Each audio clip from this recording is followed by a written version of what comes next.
कोटद्वार के इसी PG government college से पढ़ते हुए योगी आदित्यनाथ का मन सियासत में लगना शुरू हुआ था।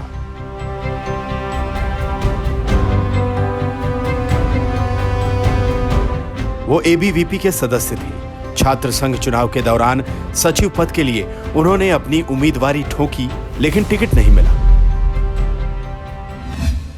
अजय सिंह बिष्ट निर्दलीय मैदान में उतर पड़े, लेकिन चुनाव हार गए। दिलचस्प ये कि अजय सिंह बिष्ट यानी आदित्यनाथ की बहन के देवर यानी रिश्ते के जीजा लेफ्ट छात्र संगठन एसएफआई के सदस्य थे और वो चाहते थे कि युवा अजय एसएफआई ज्वाइन करे। लेकिन उसी दौरान अजय की मुलाकात एक सीनियर एबीवीपी कार्यकर्ता प्रमोद रावत से हुई और उनके कहने पर उन्होंने अखिल भारतीय विद्यार्थी परिषद ज्वाइन कर ली।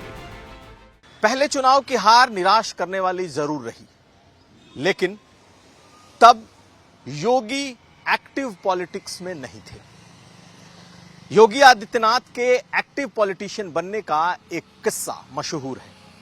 करीब 2.5 दशक पहले गोरखपुर के गोला बाजार में कुछ छात्र जब कपड़ा खरीदने गए थे तो दुकानदार से विवाद हुआ और उस विवाद में दुकानदार ने रिवॉल्वर निकाल ली थी और इसके बाद योगी आदित्यनाथ तब छात्रों के साथ मिलकर उन्होंने जबरदस्त प्रदर्शन किया था।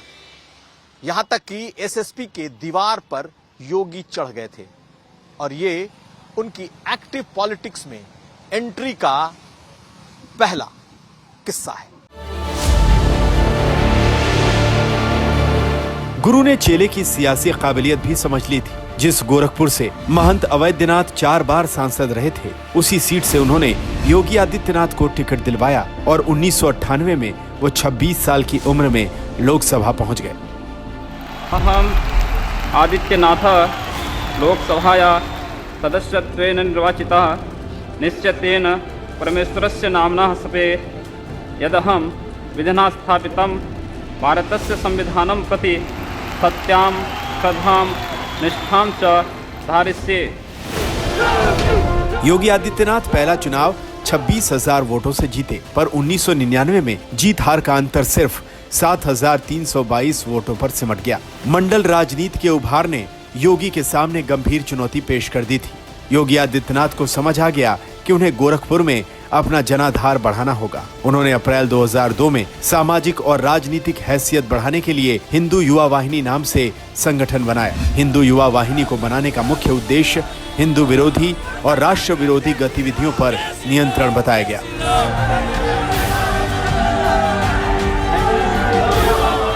कि अगर वो एक हिंदू बालिका को ले जाएंगे तो कम से कम 100 मुस्लिम बालिकाओं को हिंदू अगर एक हिंदू को मारेंगे तो 100 को हम भी मारेंगे। वह जिस प्रकार का व्यवहार करेगा उसका 100 गुना हम लोग करेंगे। यहां से ही तो वापस करेंगे। एक हिंदू का खून बहेगा तो एक हिंदू के खून के बदले आने वाले समय में हम प्रशासन से एफआईआर दर्ज नहीं करवाएंगे, बल्कि कम से कम 10 ऐसे लोगों की हत्या उससे करवाएंगे जो लोग किसी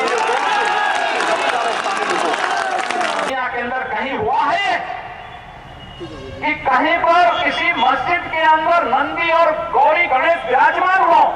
अगर ये हो तो भारत के अंदर सभी मस्जिदों में हमें अनुमति दीजिए, हम हर जगह गौरी गणेश और नंदी को विराजमान करवा देंगे। यही दौर था जब गोरखपुर की राजनीति पर 2 बाहुबली नेताओं हरिशंकर तिवारी और वीरेंद्र प्रताप शाही की पकड़ कमजोर हो रही थी।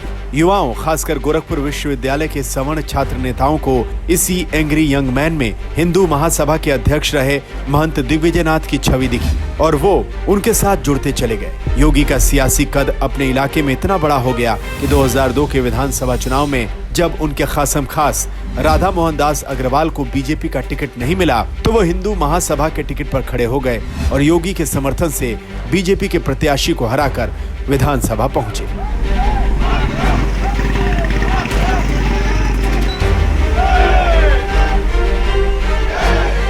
बाद के दौर में पार्टी ने राधा मोहन दास अग्रवाल के विधायक रहते हुए ही उनकी सीट गोरखपुर सदर खाली कराई और इसी सीट से योगी आदित्यनाथ ने 2022 का यूपी विधानसभा चुनाव लड़ा। खैर, एक तरफ हिंदू युवा वाहिनी के जरिए योगी की लोकप्रियता का ग्राफ बढ़ रहा था तो दूसरी तरफ सियासी अदावत का पारा भी चढ़ रहा था। 2007 में मुहर्रम के एक जुलूस में पत्थरबाजी के मामले में सांसद रहते हुए योगी को जेल तक जाना पड़ा। योगी 11 दिन जेल में रहे। उनके समर्थन में गोरखपुर के बाजार बंद रहे, जबकि योगी ने जेल के बैरक में ही मंदिर बनाकर पूजा पाठ शुरू कर दिया था। लेकिन जेल से निकलने के बाद 12 मार्च 2007 को जब वो संसद पहुंचे तो वहां जो कुछ हुआ उसने पूरे देश को चौंका दिया।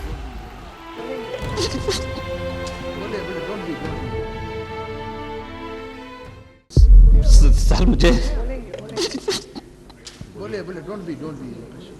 Tell him. Go on, Nitin. Yogi ji, we all respect you. Please, we shall certainly look into it. I tell you. अध्यक्ष, मैं तीसरी बार गोरखपुर से लोकसभा का सदस्य बना हूं। मतलब पहली बार मैं 25,000 वोटों से जीता था, दूसरी बार 50,000 से जीता और तीसरी बार लगभग 1.5 लाख मतों से मैं गोरखपुर से चुन करके आया हूं। लेकिन पिछले कुछ समय से महोदय राजनीतिक विद्वेष के तहत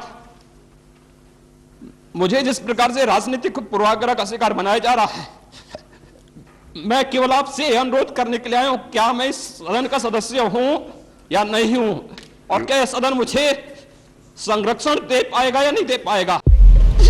भावुकता से लबरेज योगी के इस बयान ने उनके पक्ष में समर्थन पैदा किया। वैसे भी गोरखपुर में योगी आदित्यनाथ का डंका बजने लगा था।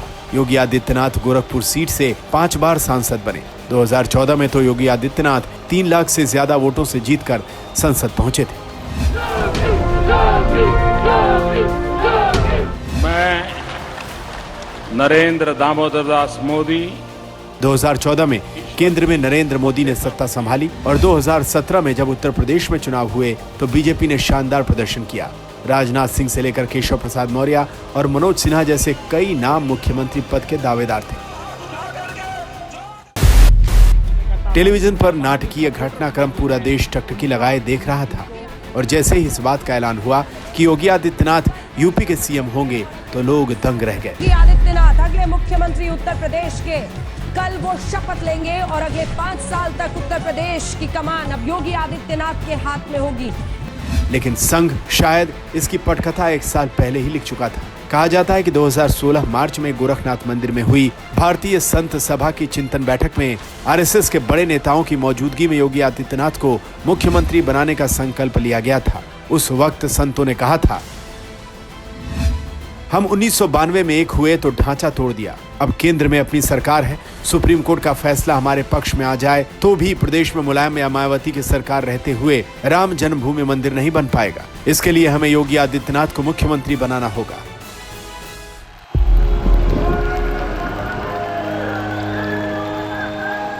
यूपी में बहुमत की सरकार में केंद्र के लिए यह फैसला लेना आसान कर दिया। मैं आदित्यनाथ योगी ईश्वर की शपथ लेता हूं कि मैं विधि द्वारा स्थापित भारत के संविधान के प्रति आज तक ब्यूरो सच्ची श्रद्धा और निष्ठा रखूंगा।